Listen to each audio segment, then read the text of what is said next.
Qu'est-ce qui vous ferait choisir un ZVE10 en 2026 par rapport à un autre boîtier?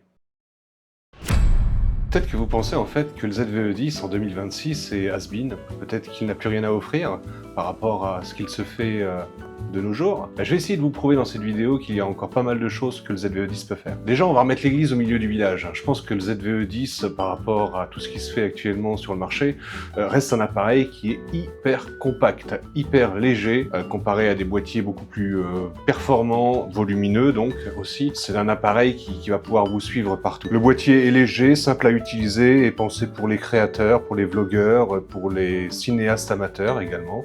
Aujourd'hui, ce que je souhaite, c'est vous présenter donc mon setup, celui que j'utilise au quotidien, que ce soit dans mon bureau ou aussi bien en extérieur. J'utilise principalement avec un Sigma 16 mm en ouverture 1.4, qui est déjà un objectif qui a quelques années. C'est un objectif qui a été rafraîchi par le fabricant récemment, je crois.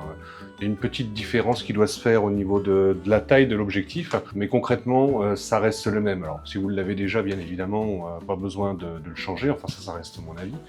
Mais donc c'est celui que j'utilise au quotidien avec mon ZVE10. Je dispose aussi du kit d'origine vendu avec, le 3556 si je me trompe pas. Mais j'utilise principalement donc celui-ci, le Sigma, par rapport à son grand angle, qui est franchement génial à utiliser au quotidien, notamment pour le facecam comme celui-ci, ou même pour les plans larges en extérieur, que je vous le recommande fortement, ce petit combo. C'est quelque chose qui cartonne. Je suis pas le premier à le dire, je répète ce que beaucoup de chaînes ont déjà dit à ce sujet, mais il est très efficace, et même encore en 2026 aujourd'hui. Alors concernant le boîtier, il n'y a plus grand chose à dire sur ce boîtier.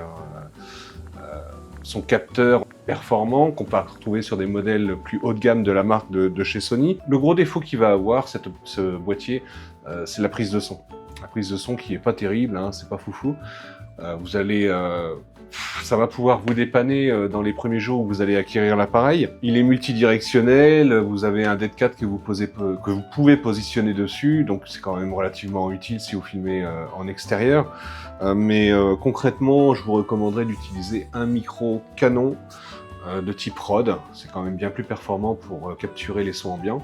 Ou alors, si vous faites de la facecam, d'utiliser un petit micro de type DJI, comme celui-ci, Mic Mini.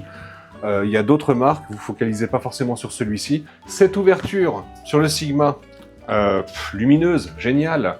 Je veux dire, là je suis en train de filmer donc en ISO 500 avec une ouverture de 1.4, avec un shutter à 1.50 évidemment, 24 images secondes. C'est génial, c'est génial, l'image est nette, le flou d'arrière-plan est pas mal. Et en extérieur, c'est pareil. Alors en extérieur, avec ce type d'objectif, il faudra utiliser des filtres ND, ce que je vous recommande.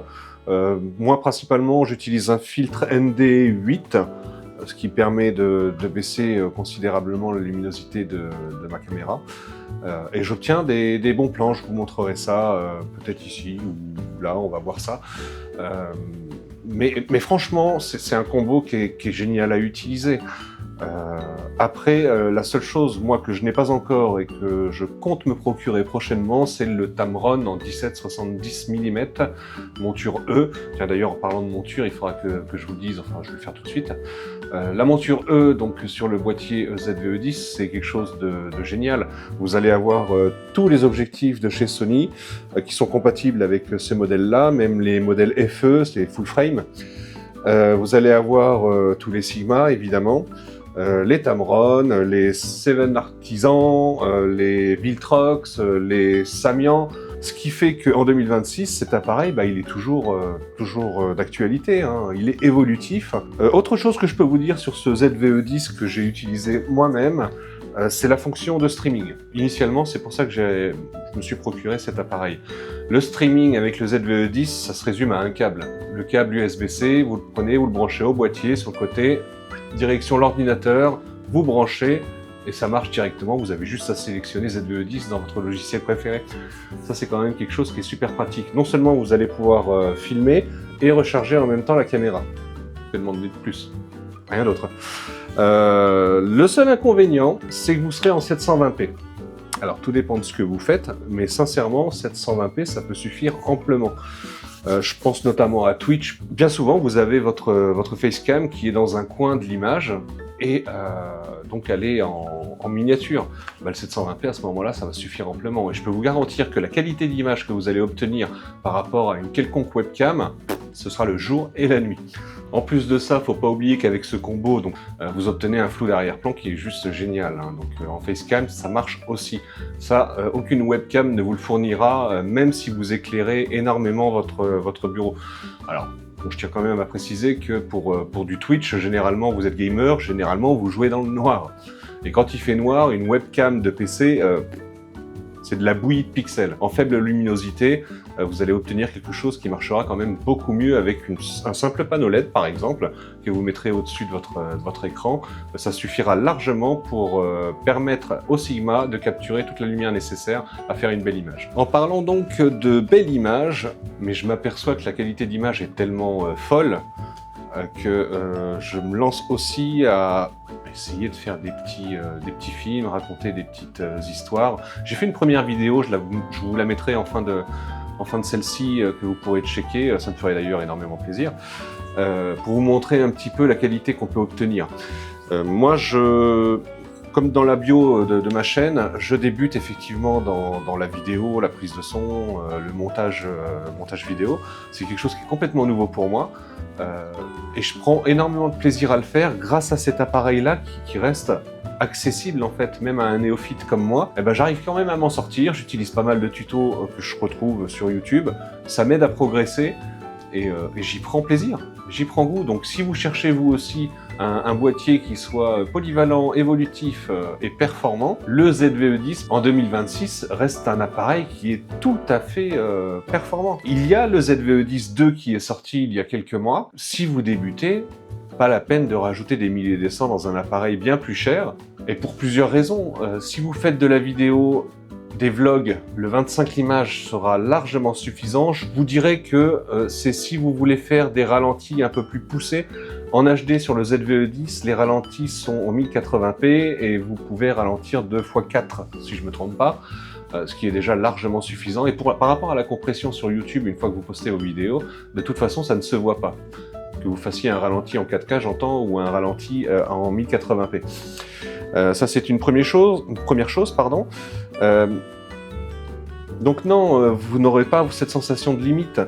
Vous avez donc le 4K à 30 images par seconde maximum, ce qui est super utile effectivement pour faire du vlog, du streamcam, du facecam aussi, ou même pour faire un petit peu de vidéos typées cinéma. C'est génial, moi je me régale à faire tout ça. Et puis donc, qu'est-ce que je peux vous dire de plus sur cet appareil et ce combo, surtout avec le Sigma 16 mm, donc le diamètre de filtre extérieur il est de 67 mm, ça j'ai oublié de vous en parler, ça a son utilité. Ce que moi personnellement j'utilise, c'est les Seven Artisan, ils sont magnétiques. Ils sont vendus alors soit à l'unité ou alors ils sont vendus en pack avec un petit étui en simili-cuir qui est tout à fait correct. Hein. Le prix de ces filtres est relativement abordable. Je crois que suivant le pack que vous choisissez, vous allez le trouver entre 80 et 140 €.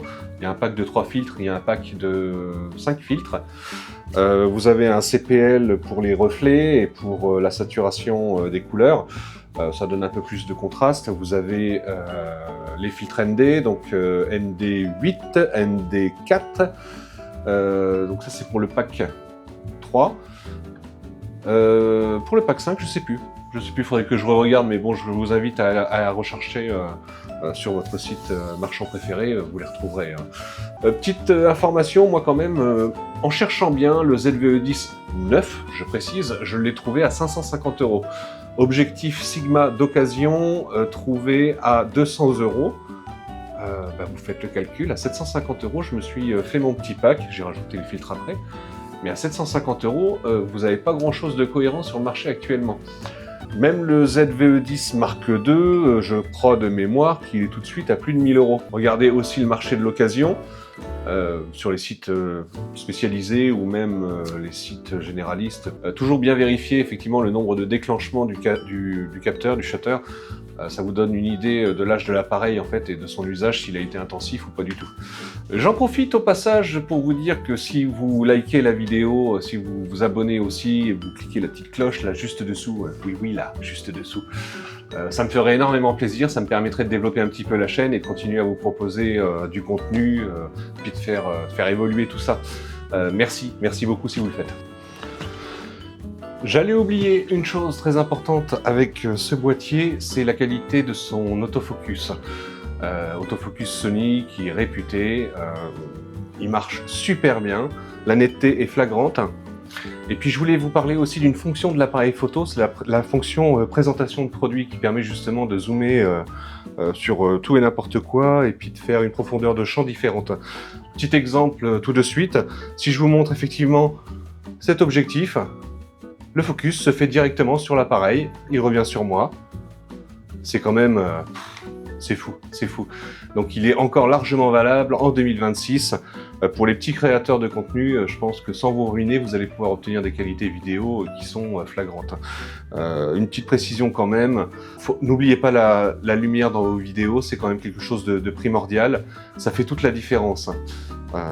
Je reviendrai sur ça plus tard. Donc ce boîtier, ce combo, je sais pas ce que vous en pensez, mais pour moi, c'est tout bénef, c'est quelque chose que je vais garder encore pendant plusieurs années. Il va me suivre, je vais le faire vivre, et puis je vais en profiter un maximum. Pour moi, il coche toutes les cases, même en 2026, alors que c'est un appareil qui date de 2021, si je ne me trompe pas. J'espère que cette vidéo vous aura plu. Je commence, c'est tout nouveau. J'ai pas encore les habitudes, mais bon, ça va venir petit à petit. J'espère que je m'en suis pas trop mal sorti, et puis que vous avez apprécié de la regarder. Moi, en tout cas, j'ai apprécié de la faire. Maintenant, va falloir que je parte au montage. Alors, merci à vous d'avoir suivi tout ça, et puis bisous les tchoum, ciao.